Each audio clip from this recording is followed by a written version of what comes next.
बिस्मिल्लाहिर्रहमानिर्रहीम अस्सलामु अलैकुम अल्लाहुम्मा सल्ली अला व अला आले मोहम्मद सल्लल्लाहु तआला अलैहि वसल्लम। वेलकम टू सियासी शतरंज ईद स्पेशल। एक बार फिर आपसे हम कहेंगे आज ईद का दूसरा दिन है। तमाम देखने वालों को बहुत बहुत ईद मुबारक। उम्मीद करता हूं कि आपकी ईद में अल्लाह ताला की बरकतें रहमतें शामिल होंगी और आप अपनी खुशियां न सिर्फ अपने घर वालों के साथ, मोहल्लेदारों के साथ, रिश्तेदारों के साथ, बल्कि उन लोगों के साथ भी बांट रहे होंगे जो आज शायद खुशियां अफोर्ड नहीं कर सकते हैं। यकीनन उनको याद रखना बहुत ज्यादा जरूरी है और यही मेरा ईद का मैसेज है, खुशियां अकेले नहीं, सबके साथ मिलकर बांटिए। मेरे साथ इस वक्त कराची स्टूडियो में बड़ा कमाल पैनल मौजूद है, इसलिए मैं कम बोलूंगा, इनसे ज्यादा बुलवाऊंगा। मेरे साथ कराची स्टूडियो में मौजूद है, किसी तारुफ के मोहताज नहीं है, बड़ी मशहूर और मारूफ शख्सियत है, समाजी कारकुन है। इनफैक्ट जो काम ये कर रहे हैं पूरी कौम इनको सलाम पेश करती है। JDC के रूह रवा सरपरस्त आला जफर अब्बास साहब ने हमें कराची स्टूडियो में ज्वाइन किया। जफर भाई thank you so very much, आपको बहुत बहुत ईद मुबारक। जमात इस्लामी के उसामा रजी साहब भी मेरे साथ कराची स्टूडियो में मौजूद है। उसामा भाई जज़ाकल्लाह खैर, आपको बहुत बहुत ईद मुबारक।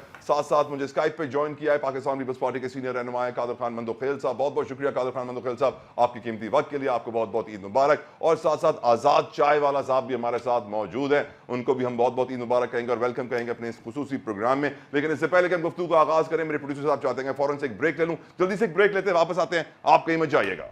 Welcome back. अब करेंगे डिस्कशन क्योंकि मेरे साथ है कमाल मेहमान। ईद का दिन है और ईद कैसे मनानी चाहिए, क्या मैसेज है, क्या हमारी सोसाइटी इस वक्त डिमांड करती है हमसे, क्योंकि बड़ी रिस्पॉन्सिबिलिटीज है हमारे ऊपर। देखिए, एक होती है जाती हमारी घर की रिस्पॉन्सिबिलिटी, एक होती है माशरे की रिस्पॉन्सिबिलिटी। जफर अब्बास साहब मेरे साथ मौजूद हैं जो कि सोसाइटी से बड़े कनेक्टेड हैं। जफर भाई, एक तो thank you so very much sir.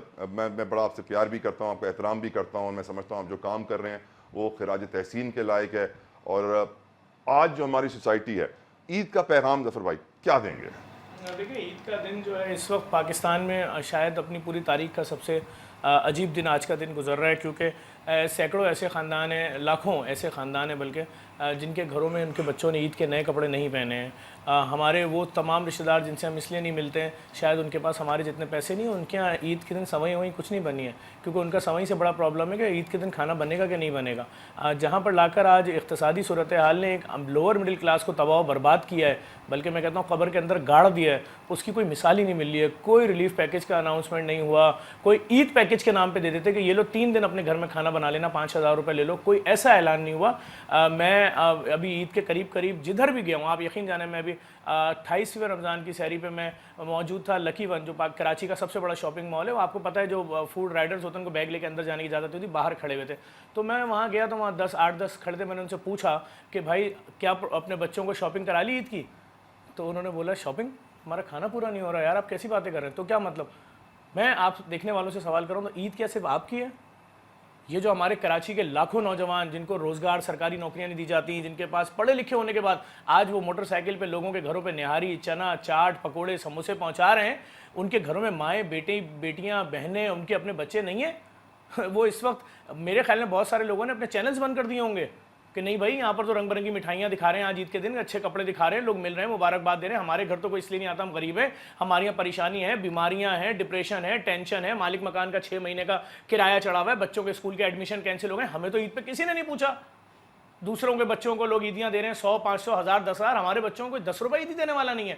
तो हम जिन हालात की तरफ जा रहे हैं, आप क्या रो रहे हैं कि हमें यहाँ जहनी डिप्रेशन के मरीज लोग मिल रहे हैं, या चोरियां बढ़ रही हैं, डकैतियां बढ़ रही हैं। अभी तो वो वक्त देखिएगा कि शायद एक दुकान के बाहर, आटे दाल की दुकान के बाहर 300-300 ताले लगे हुए होंगे, और जब ये तोड़ेंगे ताले, उसके बाद ही क्लियर बोलेंगे कैमरे के आगे खड़े होकर, भाई मैं अपने बच्चों के लिए आटा लेकर जा रहा हूँ, मैंने कोई सोना चांदी नहीं लिया, 10 किलो आटा ले जा रहा हूँ, मुझे फांसी चढ़वा दो आके। यहाँ तक तो ले आए इस कौम को। क्या करें? कुछ नहीं, जब तक आवाम अपने राइट्स के लिए आवाज नहीं उठाएगी, हमारे हुक्मरानों को गौर करना पड़ेगा, देखना पड़ेगा। कुछ भी नहीं करें, शुरू करें आप शुरू करें लांडी, कोरंगी, आप शुरू करें शाह फैसल, मलीर, आप शुरू करिए खारदर, मीठादर। सिर्फ कराची की बात कर रहा हूं, कराची की 300 बस्तियों में जाएं और सिर्फ एक दिन गुजार के दिखा दें कि भाई आप पागल हो जाएंगे, क्या हो रहा है। रोका जा रहा है घर में कि 6 लोग हैं, 6 रोटियां बनी है, कोई 1.25 रोटी नहीं लेगा, कोई 1.5 नहीं लेगा, कोई 2 नहीं लेगा। जिसको ज्यादा भूख लगी है 4 गिलास पानी पी लो। तुम्हारा बाप 2 दिन से खाना नहीं खा रहा है, माँ बोल रही है, माँ खाना नहीं खा रही। भाई तबाह बर्बाद हो गए। 300 रुपए का 10 किलो का आटे का थैला आता था 1.5 साल पहले, आज वही थैला 2000 रुपए का। कुकिंग ऑयल की थैली 1.25 लीटर, 1 लीटर की थैली आती थी 155 रुपए की, आज कोई 700 रुपए लीटर दे रहा है, कोई 800 रुपए, कोई 1500 रुपए लीटर। तो ये इंसान है, एलियंस हैं, इनके पास जागीरें हैं, जमीनें हैं, खेती बाड़ी है, इनके पास है क्या? कुछ भी नहीं है। सिर्फ ये वोट डालते हैं जिंदगी में एक बार, और इनके पास कुछ नहीं है, डबल डबल नौकरियां कर रहे हैं, तब भी भूख का राज है। बेटी के लिए अच्छे रिश्ते इसलिए नहीं आ रहे, जहेज नहीं दे सकते, बच्चों को अच्छे कॉलेज यूनिवर्सिटी में इसलिए नहीं पढ़ा सकते कि लाखों रुपए नहीं है, माँ बाप की जिंदगी इसलिए नहीं बचा सकते कि लाखों रुपए अस्पताल माफिया को नहीं दे सकते, लैब खून के टेस्ट नहीं कराते लोग भाई, मोहल्ले की डिस्पेंसरी में जाते हैं, डॉक्टर लिख के देता है 14 टेस्ट, क्यों? होना एक टेस्ट है, बाकी 13 टेस्ट होंगे तो कमीशन मिलेगा ना डॉक्टर को। अब वो जाते हैं लैब में, ये टेस्ट कर दो मेरी माँ का, लैब वाला बताता है जी 63,000 रुपए दे दीजिए, वो पर्ची वापस लेते हैं, जेब में रखते हैं। जो कैंसर पहली स्टेज पे होता है, 1 साल में चौथी स्टेज पे पहुंचता है, मर जाते हैं। लेकिन इस आवाम का कोई सोचने वाला ही नहीं है भाई। हमने अभी फ्री लैब बनाई तो हमारे खिलाफ डॉक्टर माफिया को उतार दिया भाई, वो आगे झूठा नैरेटिव फैला रहे हैं, नफरत का बयानिया फैला रहे हैं, एक से बढ़कर एक झूठ फैला रहे हैं। मैंने कहा तुम कुछ भी फैला लो, हमने अगर कराची में अरबों रुपए की मशीनें लगा दी और फ्री खून के टेस्ट शुरू कर दिए, बहुत जल्द पूरे पाकिस्तान के हर गली में पहुंचेंगे, माफिया से लड़ेंगे। आप देखें हमारे खिलाफ रमजान में जो भी कैंपेनें चलाई गई, जिन तंजीमों को इस्तेमाल किया गया सियासी, उनके जो भी लोग थे, आप देखें वो सब पैसों में बिके ना, पैसे दिए गए कि भाई ये फ्री लैब खोल रहा है, हम एक एक मरीज से 2-2, 3-3 लाख रुपए सीधे कर लेते हैं 2 महीने के अंदर, ये कह रहा है वो टेस्ट फ्री में होंगे। तो भाई आप जब आवाम के लिए खड़े होते हैं, माफियाज पीछे लगा दी जाती हैं, कहीं से भी सपोर्ट नहीं आती आपको। ये समझते हैं माफियाज कि हम इनको मार देंगे, हम इंतहा पसंद तंजीमों को उकसाएंगे, वो इनको गोली मार देंगी, हम इनके खिलाफ झूठा नैरेटिव फैलाएंगे। लेकिन ये समझ रहे हैं कि शायद हर कोई इनके प्रेशर में आ जाएगा। हमने तो इनकी ऐसी की तैसी कर दी। मैं एक अच्छी खबर भी आपको दे दूं, प्लीज। हम तो इंशाल्लाह करीब शायद ईद के चौथे 5वें दिन अपना एक ब्रांड लॉन्च करने जा रहे हैं टी शर्ट का, और उसका नाम शुतुरमुर्ग होगा या ऑस्ट्रिच होगा, उसको रजिस्टर्ड करा रहे हैं इंशाल्लाह, क्योंकि इन लोगों ने जो प्रमोशन दी है उसको कहीं ना कहीं तो कैश करेंगे, अल्लाह आपको और तरक्की दे, उससे भी रोजगार के जराए निकालेंगे, उसके अंदर लोगों को रोजगार देंगे और इंशाल्लाह जल्द अच्छी खबर। आमीन आमीन आमीन। शुतुरमुर्ग का सवाल मैं आगे चल के करूंगा, फिर इस ब्रांड के ऊपर भी डिटेल सवाल आपसे पूछूंगा। पहले उसामा भाई, आपकी नज़र में ईद का पैगाम क्या है आज? बहुत शुक्रिया आपका। ईद तो हमारे यहाँ एक रस्म है, और इसको एक जैसे कि एक स्केजुअल कोई खुशी है कि वो जब फला दिन आएगा तो आपको खुश होना पड़ेगा, इस तरह का कोई एक ऐसा इवेंट बन गया है जिसे एक रस्म कहते हैं। मैं समझता हूँ कि इस ईद के पीछे जो इसकी पूरी फ़िलासफ़ी है, जो नबी करीम सल्लल्लाहु अलैहि वसल्लम ने पहली मरतबा ईद मनाई थी, तो वो तो बुनियादी तौर पे जो सरदारान अरब थे, सरदारान कुरैश थे, उनकी कमर तोड़ दी थी उन्होंने मैदान बदर में, और उसके बाद उन्होंने एक बेसाख्ता जो है वो खुशी का इजहार किया था, और एक बड़ा इज्तिमा किया था जिसे हम आजकल कहते हैं ईदगाह में जाके हम रस्मन नमाज़ पढ़ते हैं। तो उन्होंने अपनी पूरी सियासी क़ुव्वत का इजहार किया था और शुक्राने के 2 गाने अदा किए थे, और वो ग़ुलामी से आज़ादी का ऐलान था कि अब हम इनकी ग़ुलामी हमें कबूल नहीं है और हम ग़ुलामों की कोई ईद नहीं होती।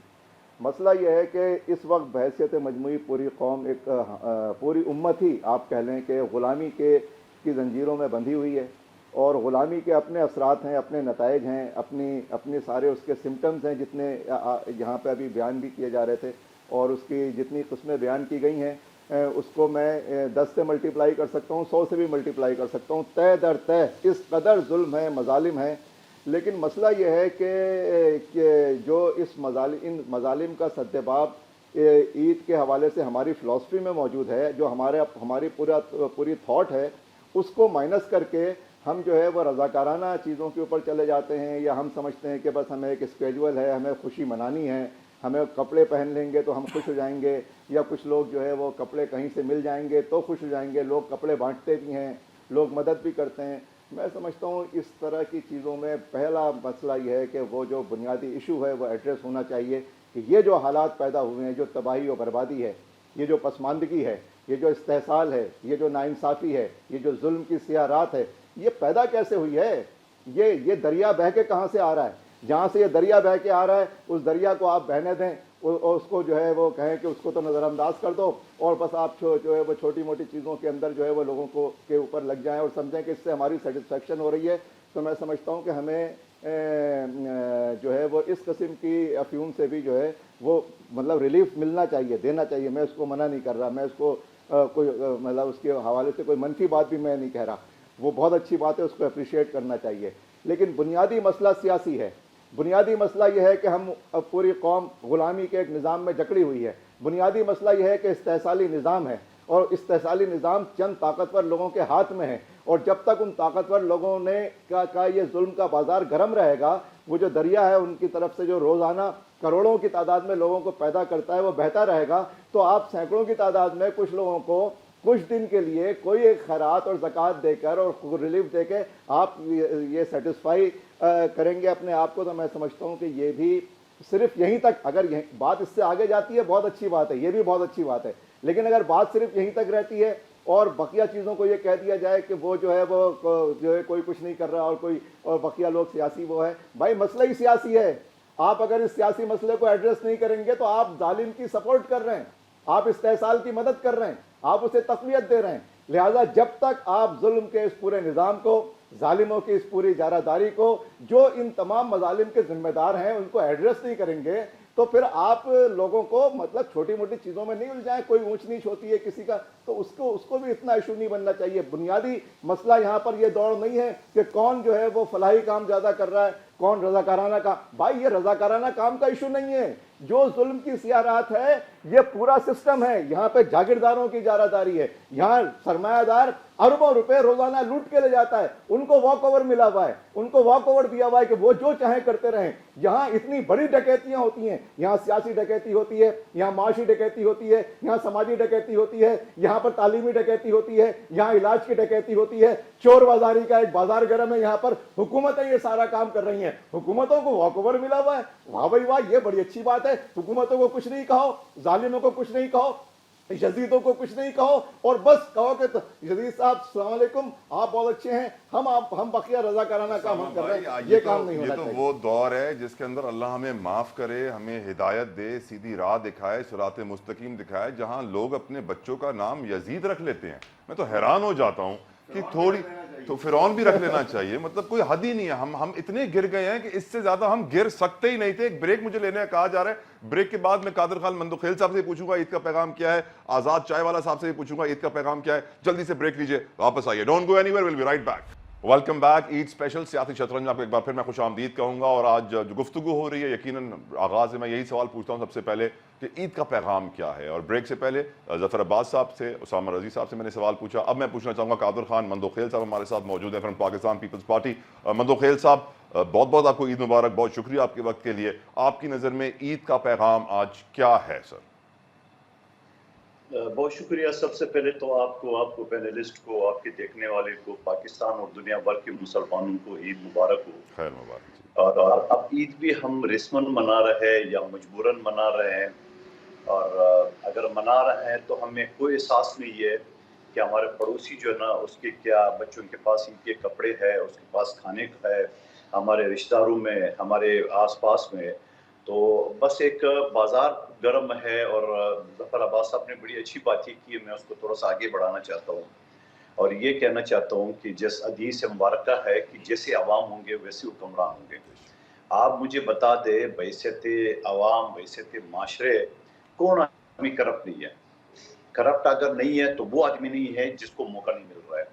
क्या रेडी वाला, क्या तंदूर वाला, क्या चाय वाला, क्या दुकान वाला, क्या सियासतदान, क्या जो भी नाम ले लो, कौन आदमी करप्ट नहीं है? जिसको मौका मिलता है वो अपना हाथ साफ करता है। क्या ये गलत है? अगर है तो मुझे पैनलिस्ट बता दे कि मैं गलत कह रहा हूँ। अब सवाल ये है कि ये सारी चीजों के आगे होगा क्या? मसला इसका हल क्या है? हल ये नहीं है, हल ये है कि हमें इसके हवाले से आवाज उठाना है, आवाज इस फोरम पे उठाना है। और दुनिया भर में पाकिस्तान सबसे ज्यादा, जो मेरे नॉलेज है, सबसे ज्यादा चैरिटेबल जो ना अदारे पाकिस्तान में। क्यों? कि पाकिस्तान की हुक्मरान कुछ नहीं कर रही है। जो कुछ कर रही है फलाई अदारे कर रहे हैं, चाहे जीडीसी को ले लो, चाहे छिपा को ले लो, ईदी को ले लो, बहुत सारे अदारे और भी है, उसको ले लो। कानूनी मावनत हम दे रहे हैं शुरू से, पिछले 30 साल से। आप मुझे एक बात बताओ, तो सवाल मैं आपके सामने, आपकी व्यूअर्स के सामने छोड़ रहा हूँ। ये सब तो हमें पता है कि चारों तरफ करप्शन हो रहा है, कोई आदमी हुकूमत में हो ना हो, जिसके पास जो इख्तियार है वो अपना हाथ साफ करते हैं। अब आप आइए अगला सवाल कि आप इसका शिकायत किस अदारे में करेंगे? एंटी करप्शन में करेंगे तो उससे बड़े करप्ट है, आप नेब में करेंगे तो उससे बड़े करप्ट है।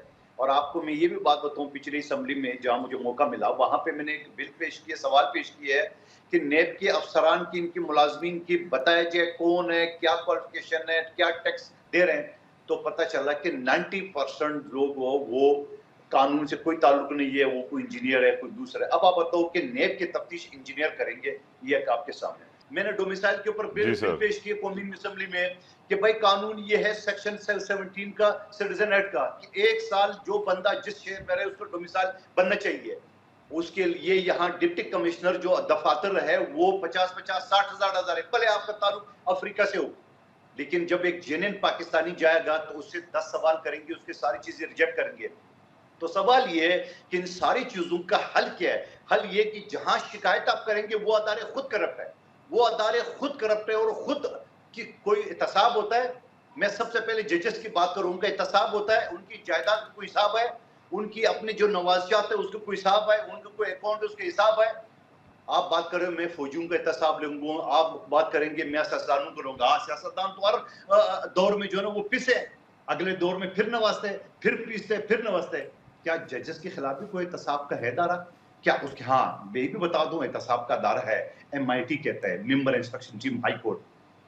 सैकड़ों दरखास्तें पड़ी हुई थी, फलां जज नहीं किया, फलां जज की, उसके ऊपर एक्शन कोई नहीं लेता है। सवाल ये कि इन सारी चीजों को लेके आप जफर भाई या हमारे मोहतरम, जो आप माशरे की या करप्शन की इनकी बात करोगे तो उसका क्या हल है? और आखिरी बात जो कराची की बात कर, क्योंकि मैं भी कराची का रहने वाला हूँ, कराची से मुझे इज्जत मिली है, आप मुझे बताओ जो रोजाना यहाँ डकैतियां हो रही है, सारी चीजें जहां मेरी मालूमात है, ये कोई बेरोजगारी की वजह से डकैतियां नहीं हो रही है, ये शॉर्टकट के चक्कर में, ये सारे वही नशे लोग हैं जो क्रिस्टल वगैरह ये सारी चीजें खाते हैं और ये करते हैं। तो ये कहां से आता है? इनको रोकने वाला कौन है? कौन सा अदारा है? वही अदारा है जो खुद मिले हुए। तो आप मुझे बताओ कैसे डकैते करेंगे? आप देखिए फूड पांडा के एक नौजवान का जो बानिया ने पाकिस्तान को पहुंचा, तो उसको क्या उसकी जेब में होगा गरीब का? 500,000 होंगे और कितने होंगे? उनको कत्ल कर दिए और ऐसे कई कत्ल हो चुके हैं मुल्क भर में और हो रहे हैं। तो आप मुझे बताओ उसका हल क्या है? इसका हल ये कि हम सब ने मिलकर आवाज उठाना है, हम सब ने मिलकर इस चीज के लिए आवाज उठाना है। हमने अपने गिरबान अपने आप से शुरू करने हैं कि मैं क्या हूं, मैं अपने स्टार्ट लेता हूं, तो आप उसके बाद दूसरे की बात करेंगे। ये सारी चीजें को मसला हल है। Right sir, well said sir, आपने तकरीबन समंदर को कूजे में समोच दिया है। आज़ाद चाय वाला साहब भी मेरे साथ मौजूद हैं। आपसे पूछना चाहूंगा भाईजान, आपका ईद पर पैगाम क्या है? आपको बहुत बहुत ईद मुबारक हमारी तरफ से। देखिए, आप तीनों ने बात की हुकूमत ये करेगी, हुकूमत वो करेगी। हुकूमत 1% है, 99% आवाम है। मैं हर साल करोड़ों की चैरिटी देता हूँ। ये जफर भाई की जो चैरिटी है, इसमें जो मेजॉरिटी लोग चैरिटी देते हैं वो कारोबारी लोग हैं। मेरा एक ही नैरेटिव है, जो 99% बाकी लोग हैं ना, उनको कारोबार में लगा दो। चाइना की हुकूमत ने नहीं उसको ऊपर लाया, उसकी आवाम ने लाया कारोबार करके। अगर आप चाइना का भी दौरा लगाएं तो आपको फैक्ट्रियां, जहाँ पे हमारी एक एक मरले की दुकान होती है, वहां पे आपको एक एक मरले की फैक्ट्री दिखेगी। तो मैं तो भाई उस पटरी पर सबको लगा रहा हूँ। मुझे हुकूमत ने कुछ नहीं दिया, ना मैं यूके का बाशिंदा हूँ, ना वहां कुछ दिया, ना यहाँ दिया। मैंने अगर जिंदगी में कुछ कमाया, कुछ खटा, तो मैंने अपने हाथों से, अपने अल्लाह ने मुझे दिया। तो मैं कहता हूँ कि यार ये हुकूमत से उम्मीद उड़ा दो, खत्म कर दो, अल्लाह पे उम्मीद रखो और अपने हुनर पे, अपने कारोबार पे। और ये हमारे यहाँ ना बड़े अरसे से गलत फहमियां फैलाई जा रही हैं कि भाई कारोबार करने के लिए करोड़ों चाहिए। मुझे कोई भी बिजनेस बता दें आप, नाम नहीं, मैं बताऊंगा कि भाई उसने एक रेडी से शुरू किया, उसने कोई एक घर से शुरू किया, उसने एक थैले से शुरू किया। मेरा खुद का भी आगाज एक थैले ही से था, एक लफाफे से था। लफाफे में टाफियां बेचना, लफाफे में बैटरियां बेचना, छल्ले बेचना, लाइटर्स बेचना। तो लफाफे में ही लफाफे बेच रहा था। तो मैंने भी कहाँ से जांच किया, वही सब। मैं आपको ये बता दूं कि पिछले 2 महीनों से या 3 महीनों से, 100 दिन ज्यादा ही हो गए, तकरीबन 3 महीने हो गए, हमने जब का KFC बॉयकॉट किया, हमारे ऑफिस में कम से कम बुरे हाल में 2 से 2.5 लाख का KFC आता था, वो हमने छोड़ दिया। अब वो पैसा यही घूमने लग पड़ा ना। हमने खाया जरूर है, कुछ ना कुछ हमने जरूर खाया, लेकिन वो अपनी इकोनॉमी में हमने घुमाया, बाहर नहीं हमने जाने दिया। तो कारोबार चायकॉन को मैं बना रहा हूँ चाहे 10, 11, 12 मई। अगर आपको अपनी, या अब तंग आ गए टूटी सड़कों से, आपको कारोबारी सोच बनानी है, तो चायकॉन पे जरूर आइएगा। वहां पे मैं क्या कर रहा हूँ, एक छोटा लास्ट टाइम मेरा एक छोटा बिजनेस आया था कराची से, 74,000 रुपए दे के छोटा सा उन्होंने स्टॉल लिया, 2 करोड़ का कारोबार लेके गए। और पाकिस्तान का नहीं, बाहर से, कनाडा से उन्होंने ऑर्डर्स पकड़े। एक और थे, उन्हीं के साथ गवांडी पे थे, उन्होंने दुबई का कंटेनर मेरे सामने बेचा। एक बिजनेस आया, 27 ब्रांचेस बेच के गया, 4 बेच के गया। तो मैंने क्या किया, इस छोटी सी 3 दिन की इवेंट में पाकिस्तानी बिजनेसेस को यानी दुगना तिगना चुगना करवा दिया। तो ये ना हुकूमत ने किया, ये जफर भाई मैंने, अब मेरा एक नया इश्तिहार सुनिएगा, अगर आपको वो सेठ साहब बनना है जो शुतर मुल्क खिलाते हैं, तो चायकॉन पे आइएगा। ये मेरा इश्तिहार चल रहा है। क्या बात है। मुझे तंग आ गया। ये पूरी उम्मत हमारी ना गुलाम बनी हुई है, जिस तरह उसामा साहब ने कहा था, पैसे की। पैसा इस दौर का हथियार है और मुझे ये हथियार हर बंदे के हाथ में थमाना है। और आप तालीम को कहते हो, ये तालीम नहीं है, ये बकवास है, ये रटा। ये वो तालीम है जो हमें खुद कमाने के काबिल नहीं छोड़ती, सोचने के काबिल नहीं छोड़ती। तो भूल जाएं क्या कहते हैं अपना हुकूमत को। जफर भाई, आपने ये जो स्कूल खोले हैं, प्लीज खुदा का वास्ता है, आई एम वेरी प्राउड कि आप उसमें टेक्नोलॉजी लगा रहे हैं, लेकिन प्लीज स्किल्स लगाइएगा। बाकी हर चीज रट्टा है। और चैट जीपीटी जिंदाबाद मेरे इस फोन में है। ये फोन अकेला रात को ना अभी इससे पूछूं तो सुबह तक 30 डिग्री का वो हाई जीपीए लेके पास हो जाएगा। तो क्या फायदा इतना दिमाग खराब करने का। यूनिवर्सिटीज पे जोर लगाएं, वो 4 साल से 6 साल से डिग्री अपना जो डिग्री 6 महीने तक लेके आए। बच्चे को बस हल्का फुल्का तैयार करो, मार्केट में फेंक दो। क्यों से जलील करते हो 6 साल के लिए अपने। हम बड़े फख्र से कहते हैं यार हमारी जो यूथ है ना, हमारी ताकत है। क्या ताकत का फायदा जो हम बंद कमरों में उसे जाया कर रहे हैं। बंद कमरों में हम उसे भाई तैराकी सीखो, तैराकी सीखनी है तो छप्पर में छलांग लगाओ। छप्पर में तो उनको तकलीफ होती है, इनको पिस्सू काटते हैं। भाई छप्पर गंदा है, छप्पर से ही शुरू होना पड़ता है अगर समुद्र के लिए तैयार होना है तो। बिल्कुल ठीक, समुद्र में बिल्कुल ठीक आजाद भाई। मुझे एक ब्रेक का कहा जा रहा है आजाद भाई, with your permission I will go towards a break. Break के बाद वापस आएंगे तो यकीनन शुतुरमुर्ग का जिक्र बहुत हुआ है, शुतुरमुर्ग का सवाल भी होगा जफर अब्बास साहब से ब्रेक के बाद। Welcome back. आजाद चाय वाला साहब ने ब्रेक से पहले बड़ी अच्छी बात कही। वो कहते हैं कि पाकिस्तान में मैं इतने सारे बिजनेसमैन क्रिएट करना चाहता हूँ कि हर कोई लोगों को शहरी पर शुतुरमुर्ग खिलाए। अब जफर अब्बास साहब भी हमारे साथ मौजूद हैं। जफर भाई, ये शुतुरमुर्ग ने आपको बड़ा वायरल किया इस रमज़ान में। मैं कहता हूँ कि वो ब्लेसिंग इन डिस्गाइज थी ये भी एक तरीके से। क्यों आप इतने वायरल हुए, क्यों लोगों ने तनकीद की, और अब आप एक पूरी टी शर्ट्स की रेंज लेकर आ रहे हैं शुतुरमुर्ग के नाम से, ये मुझे बड़ी खुशी हुई। प्लीज़ समझाइए हमें। असल में मसला ये है कि जब आप ये ऐलान करते हैं कि फलाई इदारा जो है ठीक है खाना खिला रहे हैं, हम और खाना खिलाते रहेंगे इंशाअल्लाह, और एक से बढ़कर एक खिलाएंगे। और हमारी कोशिश होगी आने वाले सालों में हम खैर हज़रात को बोलेंगे पूरे 30 दिन आप सहरी और अफ्तारी में शुतुरमुर्ग खिलाएं। आमीन। मैटर ये है कि खाना मैटर नहीं है। मैटर ये है कि जब हम बोलते हैं कि मैं खुद एक चैरिटी अस्पताल, खैराती अस्पताल की लैब में गया और मैंने कहा मेरा खून का टेस्ट कर दें, तो वो उन्होंने 20-22 हज़ार रुपये कर दिया। फिर जब मैंने उन टेस्टों को अलग अलग लिखा तो उसमें देखा HbA1c टेस्ट जिसकी कॉस्ट 17 रुपये सारे प्रॉफिट मिला के, उस खून के टेस्ट के मुझसे 4,500 रुपये लिए। अच्छा, मैंने दे दिया भाई, मेरा तो अपना कारोबार भी है, सब कुछ है। एक आम बेवा औरत, एक आम नौकरी पेशा आदमी, एक 30-35-40 हज़ार रुपये तनख्वाह वाला आदमी आपको 22,000 रुपये उन खून के टेस्टों को देगा जो किसी मुज़ी बीमारी के नहीं है, जो एक डॉक्टर ने शौकिया लिख दिया क्योंकि डॉक्टर को उसके बाद लैब आधे पैसे हैं। तो मैंने फिर उसके बाद पाकिस्तान में दुनिया की वो मशीनें जो इस वक्त पाकिस्तान के ना किसी सरकारी अस्पताल में ना प्राइवेट अस्पताल में, ला के कायदे आज़म के मज़ार के सामने 8-8 अरब रुपए की 2 मशीनें, और अभी 10 दिन पहले एक और मशीन लगा दी। ये तीनों वो प्लांट हैं जो पूरे पाकिस्तान के ना किसी प्राइवेट अस्पताल में ना सरकारी में। और मैंने ये ऐलान कर दिया कि तुम्हारा इलाज आगा खान में हो रहा है, तुम्हारा इलाज लियाकत नेशनल में हो रहा है, OMI में हो रहा है, डाओ में हो रहा है, या Jinnah civil Abbasi Qatar Sindh government के किसी भी अस्पताल में हो रहा है, या कराची शहर में मौजूद 1.5 लाख के करीब डिस्पेंसरियों में किसी भी डिस्पेंसरी में हो रहा है। अगर डॉक्टर ने तुम्हें खून के टेस्ट लिख दिए, आंख बंद करो, नुमाइश औरंगी आओ और दुनिया की लेटेस्ट तरीन मशीन पर कराओ, चले जाओ। अब 5 महीने के अंदर क्या हुआ कि उसके अतराफ में जितनी भी लेबॉर्ट्रियाँ थीं उस एरिया के अतराफ में वो सारी हो गई बंद। अब जिनके हेड ऑफिस हैं वो तो हैं, लेकिन जो ब्रांचेस थी बंद हो गई। क्यों भाई? आप लोगों से लाखों करोड़ों रुपए कमा रहे थे, ये 6-6 महीने टेस्ट नहीं कराते थे। अब इन्होंने क्या बोला, माफियाज ने, इन्होंने एक शहर में ढूंढी ऐसी तंजीमें जो पैसे के लिए किसी हद तक भी जा सकती हैं। इन्होंने उनको पैसा दिया और 2 महीने पहले एक मुनज़्ज़म तरीके से कैंपेन शुरू की गई। वो कैंपेन ऐसे शुरू की जाती है कि हम खुद देखते हैं, उसके अंदर मीडिया के कुछ लोग इन्वॉल्व थे कि जी JDC को सिंध गवर्नमेंट ने लैब के लिए 22 अरब रुपए दे दिए। हमने बोला 22 अरब तो हमने मांगे ही नहीं। हमने तो सिंध गवर्नमेंट से बोला है कि आपके हम पूरे सिंध में 18 सेंटर्स बनाएंगे कराची समेत, और खून का टेस्ट सिंध के आवाम के लिए फ्री कर देंगे। हर सेंटर का महीने का खर्चा 1 करोड़ है, जहां वो लैब वाले इनसे लेते हैं 1 अरब रुपए। हम तो वो कॉस्ट लिख के भी दे दी कि खून की कॉस्ट ये 13 रुपए जिसके 4,500 लेते हैं और हम ये फ्री में कर देंगे। तो उसको झूठा बयानिया बना के इंतहा पसंद तंजीमों के लोगों को बैठा के एक नफरत का बयानिया में तब्दील करके फैलाया गया कि जी इन्होंने तो एक सिंगल लैब के लिए 2.5 अरब मांग लिए। मतलब झूठ देखें कि 1 करोड़ मांगा है, 18 लैब है, 18 करोड़ महीने के बन गए। वो 18 करोड़ वो हैं जो 18 अरब देती थी ये कौम। तो हमने कहा हम तो फ्री करेंगे, और 18 लैबों के 1-1 करोड़ 18 करोड़ मल्टीप्लाई बाय 12 महीने तो 2-2.25 अरब बन गए।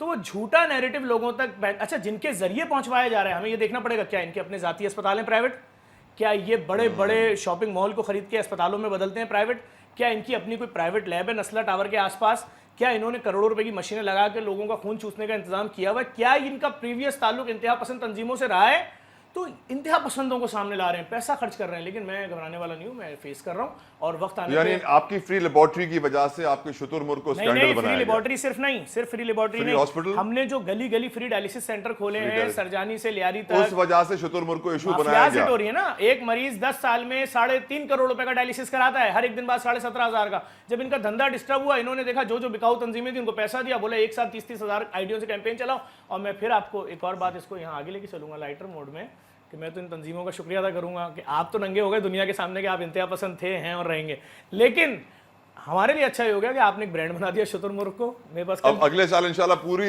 रमजान की सारी सहरियां शुतुरमुर्ग की होंगी। अभी से फार्म खरीद लें आप, मैं छोटे दुआ छोटे करता हूँ अल्लाह ताला इस मुल्क के हालात बेहतर करे। वो मुखय्यर लोग जो किसी दिन शायद चिकन बिरयानी खिलाते हैं, हो सकता है वो अगले साल बोले जफर हम रोज आना शुतुरमुर्ग बिरयानी और खिलाएंगे। टी-शर्ट्स कब से मिलना शुरू जल्दी होंगी? इंशाल्लाह, मैं इनका शुक्रिया अदा करूंगा। मेरे पास शुतुरमुर्ग एसोसिएशन ऑफ पाकिस्तान का फोन आया था, क्या बात उन्होंने है। मुझसे कहा जफर हम इतने मशहूर हो गए, हमें पूरी दुनिया में पहुंचाओ। तो हम जल्दी एक ब्रांड रजिस्टर करा रहे हैं शुतुरमुर्ग या ऑस्ट्रिच के नाम से, और हम उसके ब्रांड के बच्चों के और बड़ों के कपड़े लाएंगे, उसमें लाखों लोगों को रोजगार भी देंगे। और एक दफ़ा फिर उन तमाम तंजीमों का, उन तमाम मीडिया से रिलेटेड लोगों का जिन्होंने बहुत मेहनत की झूठा नैरेटिव फैलाने में, आपकी वजह से एक ब्रांड तैयार हो चुका है। Thank you. Blessing in disguise, यकीनन, एंड वी सैल्यूट यू, एक second we salute you Zafar भाई। आजाद भाई कुछ ऐड करना चाह रहे हैं? आजाद भाई कुछ ऐड करना चाह रहे हैं? Please shoot. जफर भाई, ये चीजें काम ही होती हैं बड़ी। आई थिंक आई ओन शुतुरमुर्ग.com, आई थिंक आई ओन शुतुरमुर्ग.com।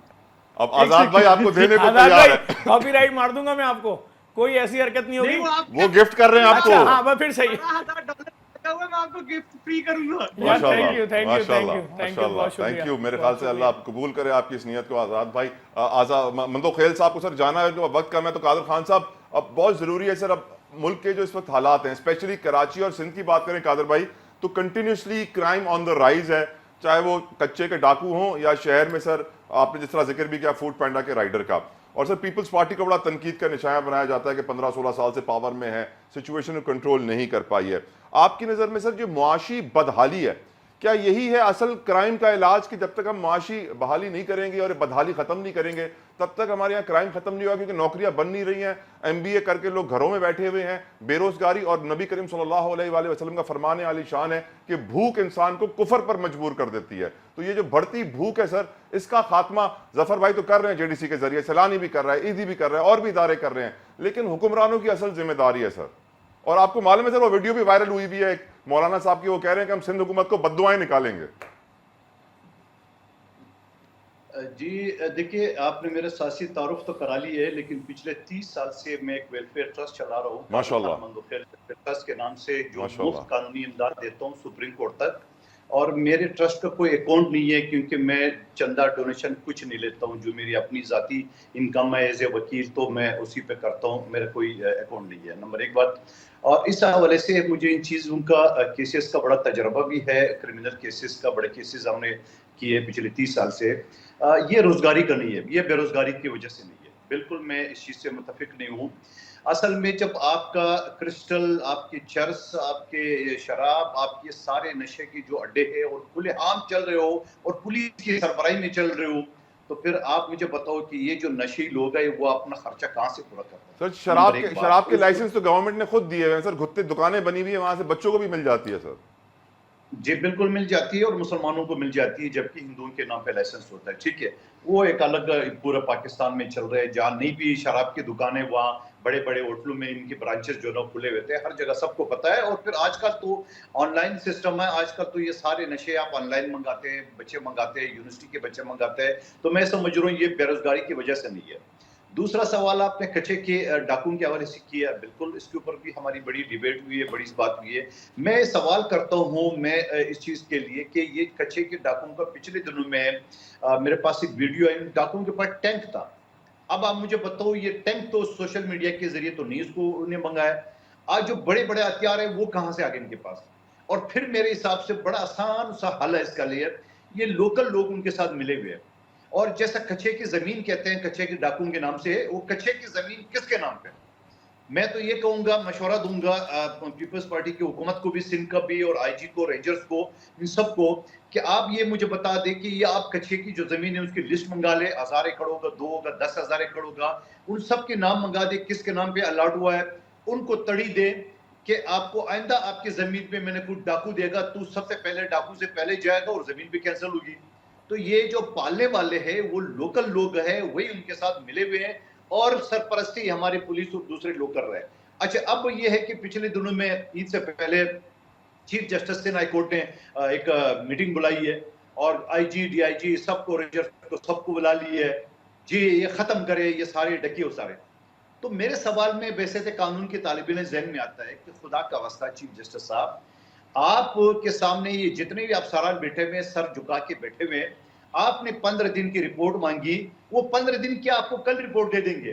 बोले इतने डाकू पकड़ लिए, इतना पकड़ लिए, और जो लोग बेचारे मारे गए, जो उसका कोई आदाब शुमार नहीं होगा। और फिर जफर भाई भी इस बात के गवाह के कराची के रहने वाले हैं।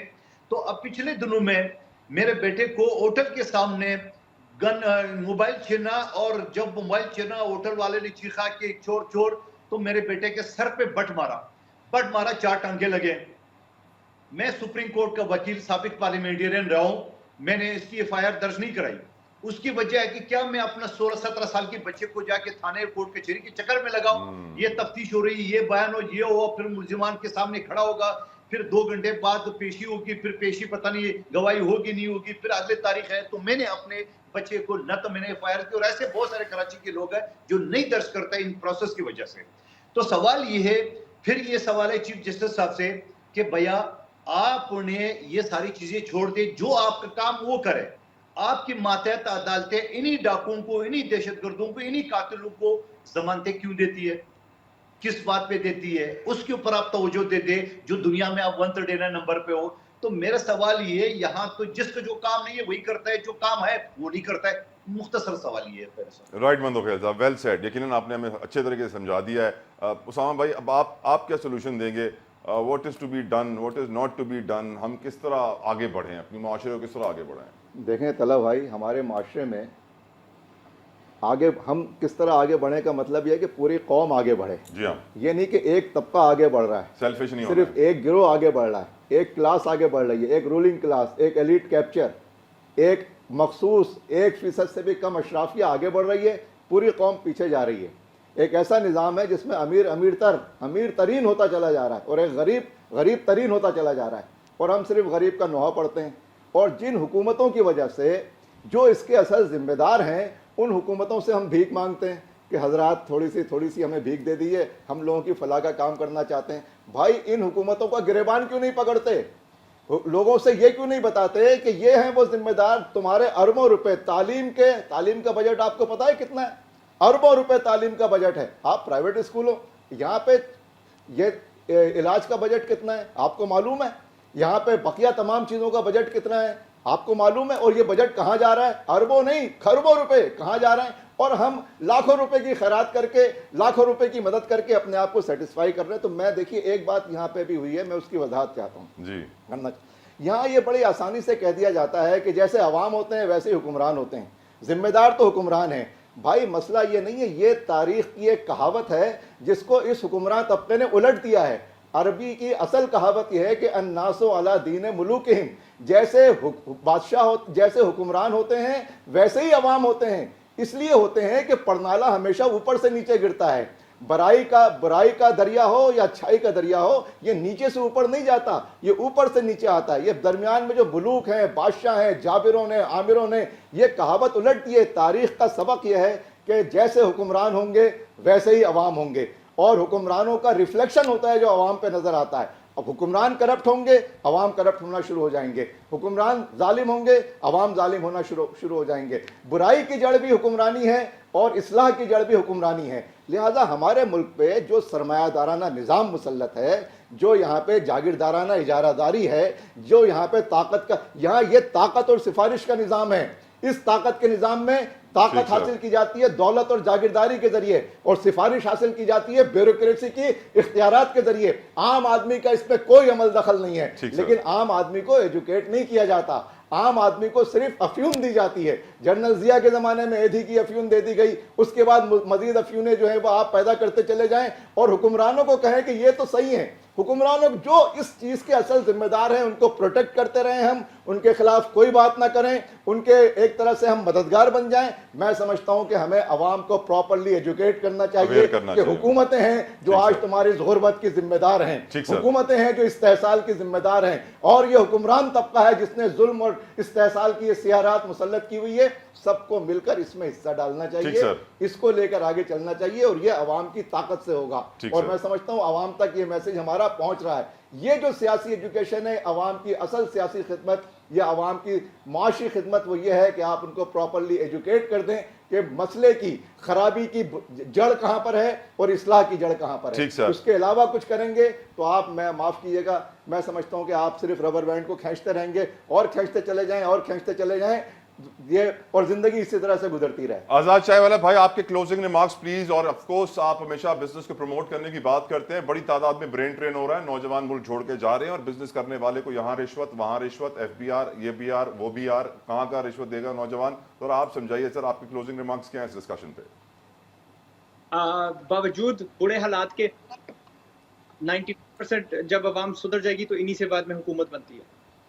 ये उसामा भाई ने बात की है अबाउट जिस तरह हुकूमत होती है इस तरह अवाम होती है। अच्छा, ये जो है ना नैरेटिव के भाई हुकूमत, मैं आपको फिर दोहरा रहा हूँ, अपने को ठीक करो, अपने को अमीर करो, इतने बन जाओ कि हुकूमत की आपको जरूरत ही ना पड़े, हुकूमत जाए बाहर में। That's my narrative. और वो कैसे होगा? कुछ सीख लो, स्किल सीख लो, यूनिवर्सिटियां मत जाओ। इस दौर में पाकिस्तानी यूनिवर्सिटीज में तालीम खत्म हो चुकी है, रटा है, मत जाओ, मत अपने को जलील करो। 3 चीजें आपने नहीं करनी, पूरे पाकिस्तान को बता रहा हूँ। फजूल में प्लॉट्स नहीं खरीदने, डिग्रियां नहीं करनी और बड़ी शादियां। बस जैसे बच्चा आपका 16 साल का होता है, बच्ची 16 साल की होती है, उसको किसी के आगे शागिर्द लगा दे, किसी जगह कोर्स करवा दे फ्री में यूट्यूब से। कौन सी चीज है जो इस दौर में आप यूट्यूब से नहीं सीख सकते? कौन सी यूनिवर्सिटी है पूरी दुनिया में, पूरी दुनिया की यूनिवर्सिटी एक तरफ हो जाए, यूनिवर्सिटी ऑफ यूट्यूब उनसे बेहतर है। यूट्यूब से सिखाएं और बाजार में उतारो। Well said, well said. बहुत बहुत शुक्रिया। We are out of time Azad भाई, लेकिन आपने आखिर में ऐसी बात कर दी है, मेरे ख्याल से हर नौजवान के लिए मशअले राह होगी। ये प्लॉट्स खरीदना छोड़ दो, डिग्रियों के पीछे भागना छोड़ दो और बड़ी शादियां करना छोड़ दो। यूट्यूब आपको सब कुछ सिखा सकता है। Thank you so very much Azad चाय वाला साहब, जफर अब्बास साहब, कादर खान मंदोखेल साहब, उसामा रजी साहब, अपने चारों मेहमानों का बेहद मशकूर, शुक्रगुजार। आखिर में यही कहूंगा कि प्लीज प्लीज प्लीज पाकिस्तान की खातिर सोचिए, इस मुल्क की खातिर सोचिए, इस मुल्क की 60-70% नौजवानों की खातिर सोचिए। और ईद का दिन है, खुशियां बांटिए। बांटने से खुशियां बढ़ती हैं, सिर्फ अपने पास रखने से नहीं बढ़ती। अपना बहुत ख्याल रखिएगा। अंटिल नेक्स्ट टाइम, अल्लाह हाफिज।